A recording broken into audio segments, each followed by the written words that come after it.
Welcome to Influential Entrepreneurs, bringing you interviews with elite business leaders and experts, sharing tips and strategies for elevating your business to the next level. Here's your host, Mike Saunders.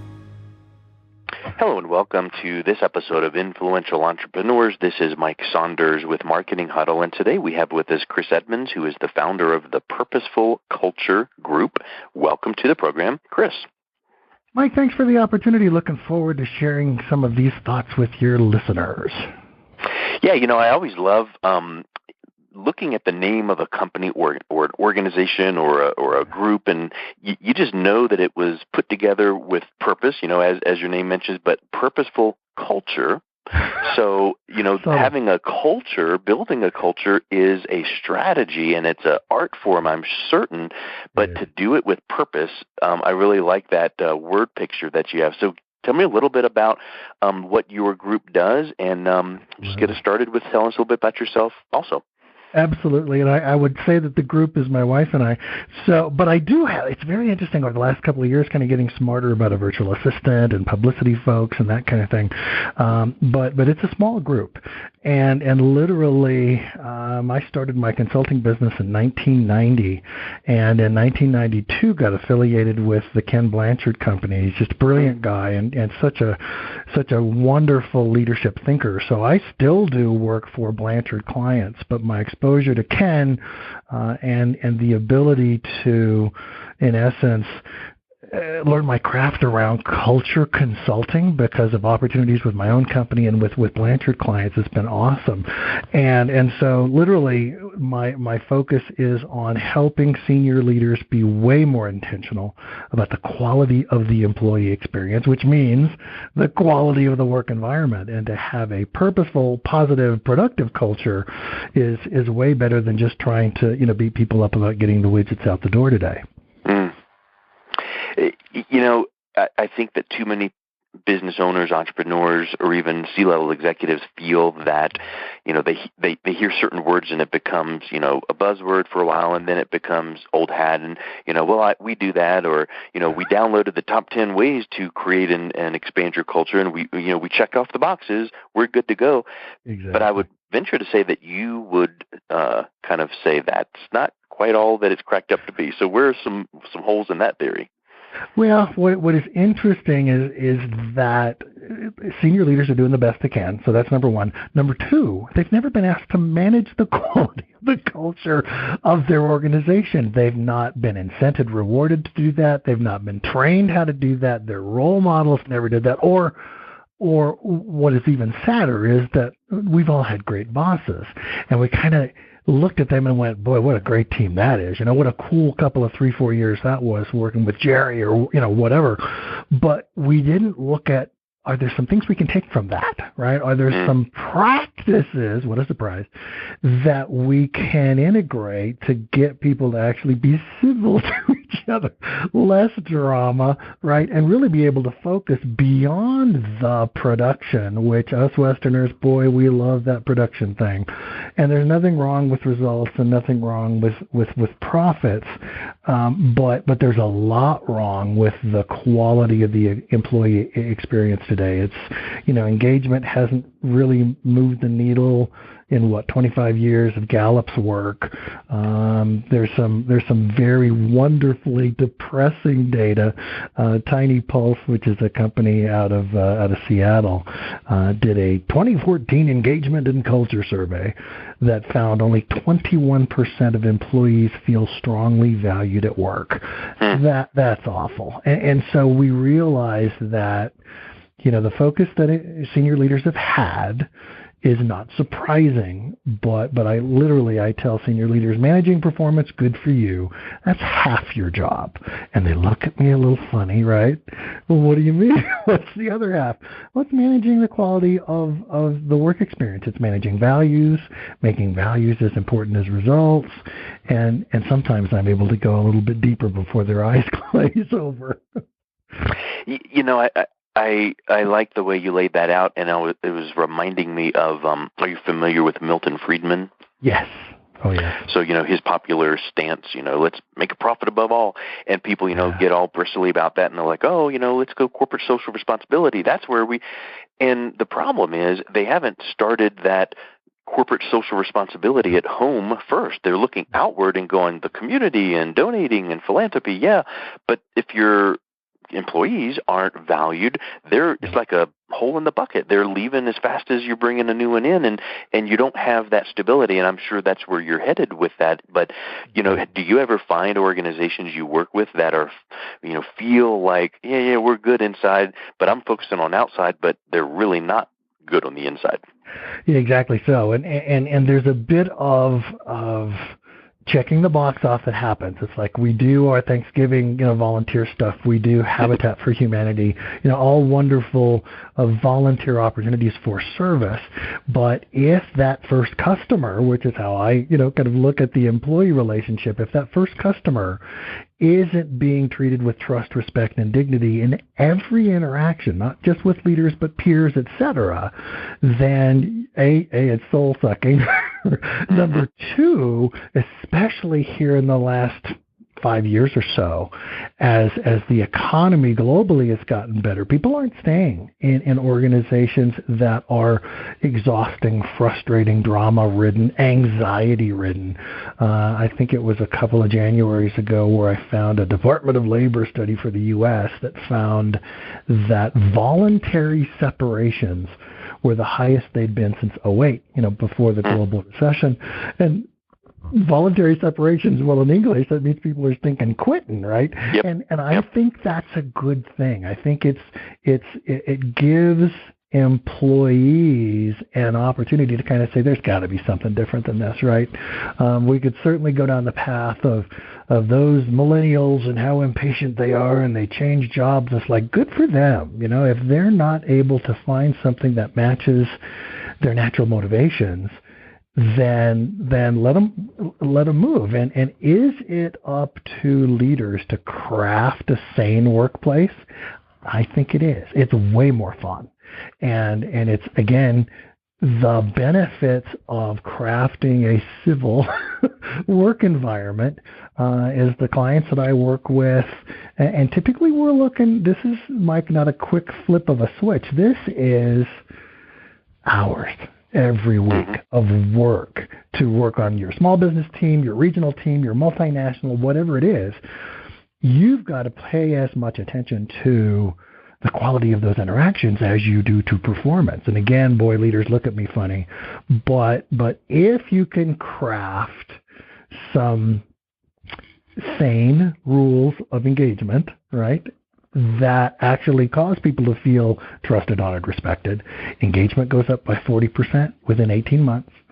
Service goes up by 40% within 18 months. And guess what? Results and profits go up 35% within 18 months.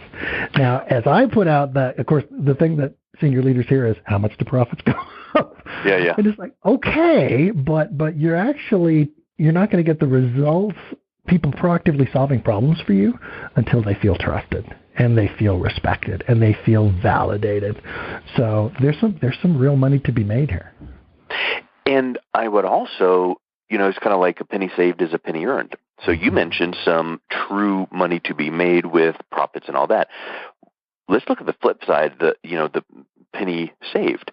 Mm-hmm. Isn't it true that when the corporate culture improves, then less people are moving on? And isn't there a true dollar value associated with, the turnover and finding new people? And absolutely. I mean, the number sticks in my mind, like $2,500 is what I remember hearing years ago of when someone moves on, it costs you that to get a new person, train them, downtime, whatever the case is. Yep. And the most recent data I've heard, Mike, is $10,000. Oh, wow. So it depends on the role, on the production expected of that role. It depends upon the folks leaving. To what degree does the team take a performance hit? There's some fascinating dynamics of that, and you're exactly right. When we find organizations that invest the time and energy to make again sane / civil, right, an environment like that, then people do stay. They have a lot more fun. They're much more likely to apply discretionary energy in service of their team, their customers, the company. So it's just this wonderful exponential application of true care, true service, right, internally and externally. It's just too obvious. And once you have gone through that process, sure, it's more than checking off boxes, but it may be this long process that you now have done a lot of work on this corporate culture.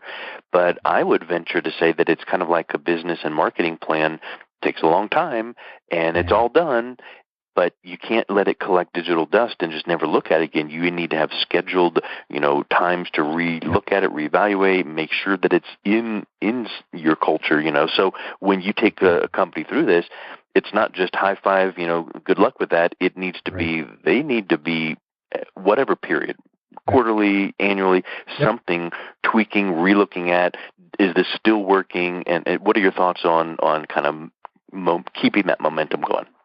No question. And one of the levers that I learned early on, and again, if I accept the fact that we shouldn't be surprised that senior leaders don't naturally pay attention to culture. So we can educate that, right? I can come in with the 2x4 with humor, every combination, right, to say, you've got to pay attention to this.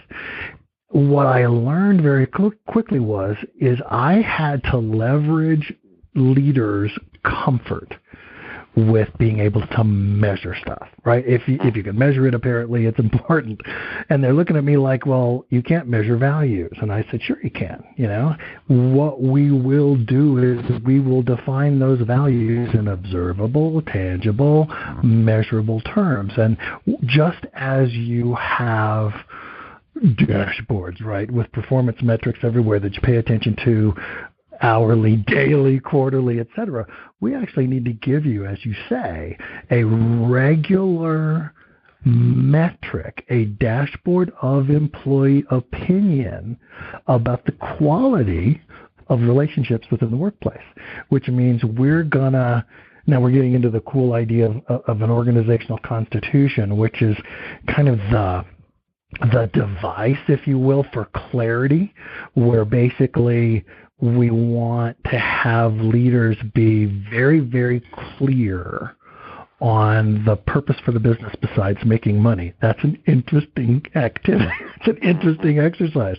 But to craft a servant purpose about who we're serving, how do we serve them, and how do we improve the quality of life of our customers, boy, that's a very different viewpoint of why we do this than making money, right? So that's the first piece, servant purpose. The second piece is these values and behaviors, which I want to speak to here in a moment. But then we've got to also value your performance expectations, the results that keep the doors open. So you have to integrate strategies and goals. So this formal statement is the foundation of how do we pay as much attention to values, quality of workplace relationships as we do to performance. Nothing wrong with measuring performance. Nothing wrong with results and with profits. However, if it's half your job, then we have to be able to get workplace relationships into a measurable form and then actually measure them. So the idea of values defined in behavioral terms is where the synergy comes in. And I've been doing this for 20 years, and I've got such great examples of how clients have been able to be so creative and to craft definitions and behaviors that are so actionable. So here's a new client I'm working with. They took their integrity value. They defined it as acting with virtue, sincerity, and truthfulness, which I just love, nice and crisp. But then their behaviors are, I align my actions with our values. And I said, you can't use a valued statement to speak to your values. They said, yes, we can. I said, shoot, they're right. Second behaviors, I'm honest and do what I say I will do. fabulous, observable, tangible, measurable. And the third behavior is I take responsibility for my actions and I learn from my mistakes. So they have 5 other values. I said, that's too many. They said, tough, that's what we need. I said, okay. And they have 3 behaviors each. So they have 15 behaviors, and I'm going back to see them in a couple of weeks to help them craft their custom values survey. They're actually going to engage employees to rate on a 6-point scale the degree to which their bosses demonstrate these behaviors. And I said, now we've shifted this idea of values from a vague, lofty concept to a tactical practice. And each of those leaders is going to get a profile that's going to show their 10, 15 right direct reports. It's going to show the department summary. It's going to show the region summary. It's going to show the overall summary. But what then that allows those senior leaders to do is to be able to coach those leaders, be they frontline leaders, right, department managers, what have you, that now there is a practical snapshot. Just as you get a practical snapshot of performance with all these metrics, we've got to translate values into observable behaviors. And it's pretty awesome. And again, I don't come in and say, these are the 5 values you should have, right? Or these are the 6 behaviors you should have. They already know that. They just haven't looked at their benchmark brilliant performers that way. As soon as you kind of raise that idea, they go, oh, well, so-and-so does this, and we love it, right? We should infect everybody with that behavior. And that's the way it evolves. And what's very interesting is that as you get the structure of measuring the degree to which people are actually living these behaviors, and you create the discipline of undeniable feedback, you're going to have some folks be seen as they really get it, they really live these behaviors. Some are in the middle and some are really awful. And there's then the opportunity for coaching, just as you would do for getting performance well, not doing performance well, et cetera. It lets the accountability come into play. So is that helpful? Yeah. It's not just a one-off. It's an integrated approach. Exactly. So sounds to me like that can be a really powerful competitive advantage, but how do you communicate that as an organization? Yeah. Because, in other words, who would you want to communicate that competitive advantage to specifically? How would you use that as leverage? So I think that there's an opportunity, but you have to do it in the right way, correct? I think you're right. I think there's such an awareness, I think, of branding and marketing, especially with social media, being such an integrated part of our daily lives. We're cynical, and so we kind of look at someone's company says this is what we do and this is how we do it.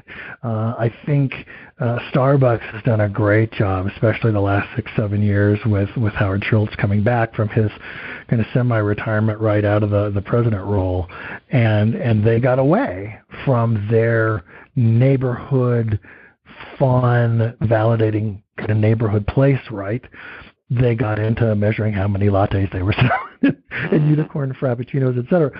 But the buzz on Glassdoor, great place to work, great place to work. The buzz on Yelp, these are happy people doing kind of happy stuff. And so if I'm going to spend $5 for a cup of coffee that probably cost them 25 cents to make, I'd rather go there than, experience kind of the cranky diner thing, right? You've got companies like Ritz-Carlton who have been masterful at crafting an environment where their 12 standards, that's their behaviors, are so well integrated, and people love the opportunity to work there and serve there. They've got staff, the average tenures are like 25, 26 years.